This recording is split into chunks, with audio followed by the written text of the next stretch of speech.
사무엘서 묵상일기 34번째.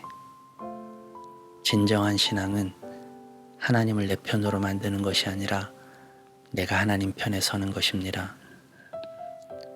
사무엘상 5장 1절로 5절. 블레셋 사람들은 하나님의 궤를 빼앗아서 에베네셀에서 이스도스로 가져갔다. 블레셋 사람들은 하나님의 궤를 다곤 신전으로 가지고 들어가서 다곤 신상 곁에 세워 놓았다. 그 다음 날 아스돗 사람들이 아침에 일찍 일어나서 보니 다곤이 주님의 궤 앞에 엎어져 땅바닥에 얼굴을 받고 있었다. 그들은 다곤을 들어서 세운 다음에 제자리에 다시 가져다 놓았다. 그 다음 날도 그들이 아침 일찍 일어나서 가보니 다곤이 또 주님의 궤 앞에 엎어져서 땅바닥에 얼굴을 받고 있었다. 다곤의 머리와 두 팔목이 부러져서 문지방 위에 나뒹굴었고 다곤은 몸통만 남아 있었다. 그래서 오늘날까지도 다곤의 제사장들과 다곤 신전에서 예배하는 사람들은 아스돗에 있는 다곤 신전에 들어갈 때에 문지방 위를 밟지 않고 넘어서 들어간다. 좋은 아침입니다. 오늘은 찬 기운이 창 너머로 들어오네요. 찬 공기로 잠을 깼습니다. 체감 온도가 0도라는 예보가 있습니다. 모두들 감기 조심하시고 따뜻한 차림으로 오늘을 시작하시길 바래요. 사무엘상 5장은 신화 같은 이야기로 시작합니다. 아시다시피 블레셋은 이스라엘을 상대로 대승을 하죠. 그리고 그들은 대승을 축하라도 하는 듯 전리품들을 챙깁니다. 고대 전쟁의 승리는 전리품으로 상징됩니다. 각종 문화유산들이며 귀금속은 물론 땅과 지배의 권리를 챙기기도 하죠. 심지어 사람을 노예로 잡아가기도 합니다. 말이 좋아 전리품이지 사실상 약탈이에요. 고대 전쟁의 또 하나의 특징이 있습니다. 그것은 전쟁이 자신들이 믿는 신들의 대결이었다는 점입니다. 이를 두고 신들의 전쟁이라고 부르기도 하죠.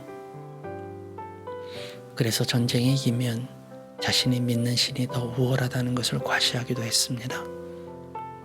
그런 의미로 성전을 파괴하고 성전의 유물들을 탈취해 가기도 했어요. 어쩌면 이는 패한 이들의 정신과 영을 말살하는 작업의 일환이었을지도 모릅니다.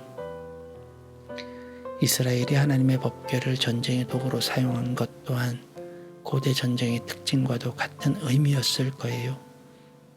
그러니 승리한 블레셋으로서는 자신의 전과를 위해 이스라엘의 신의 상징인 하나님의 법궤를 빼앗아가는 것이 당연한 일이었겠지요. 블레셋 사람들은 그 하나님의 법궤를 자신의 신전에 가져다 놓았어요.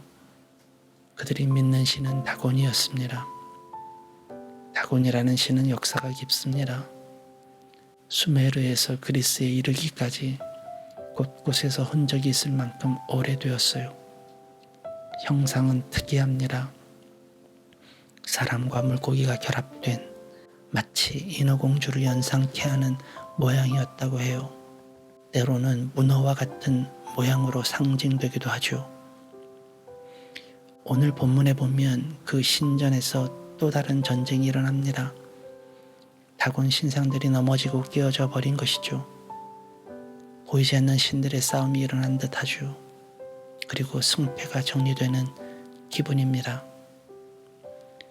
그러나 저는 이를 두고 하나님이 위대한 신이며 그 앞에 모든 신들이 무릎을 꿇는 것으로 묘사하는 해석에는 그리 동의하고 싶지는 않습니다. 마치 하나님을 많은 신들 가운데 하나로 규정하는 것 같기 때문입니다. 그저 조금 우월한 신 정도의 해석이라면 오늘 본문의 의도는 아닐 거예요. 이는 범신론자들의 의견과 다르지 않기 때문입니다. 다만 오늘 본문에서 제게 주신 하나님의 메시지는 이런 것입니다. 진정한 신앙은 하나님을 내 편으로 만드는 것이 아니라 내가 하나님 편에 서는 것이라고요. 블레셋 사람들이 하나님의 법궤를 가져온 이유는 다름 아닙니다. 하나님을 그들의 소유로 만들고 싶기 때문이죠. 이미 블레셋 사람들이 하나님을 더 잘 알고 있다고 말씀드린 바 있어요. 하나님의 위대함을 실제로 경험하고 당해봤으니까요. 그래서 그들은 자신에게도 그런 하나님의 능력이 필요했을 거예요. 그리고 그 능력을 이루는 방법으로 택한 것이 하나님을 소유하는 것이었습니다. 이런 패턴은 우리와 별반 다르지 않아요. 우리도 하나님의 능력을 알고 싶고 누리고 싶어 하죠. 그분의 권세를 이용하고 싶어 합니다. 그래서 하는 방법이 하나님을 소유하려 하는 것이죠. 하나님을 내 편으로 만들고 싶은 것입니다. 빼앗든 구스르든 갖가지 방법으로 그분의 마음을 사려고 합니다. 그런데 오늘 본문은 그 싸구려 신앙을 완전히 부수고 있어요. 그런 식으로는 하나님을 경험할 수 없다고요. 하나님을 소유할 수도 지배할 수도 없다고 말입니다. 하나님은 내가 만든 신이 아니기 때문이죠. 오히려 하나님이 나를 만드셨기 때문입니다. 진정한 그리스도인은 압니다. 진정한 신앙이란 하나님을 내 편으로 만들려는 노력이 아니라 내가 하나님 편에 서려는 분투다 라고요. 내가 하나님을 소유하는 것이 아니라 하나님이 나를 소유하심을 믿는 것을요. 그것이 그리스도인의 시작입니다.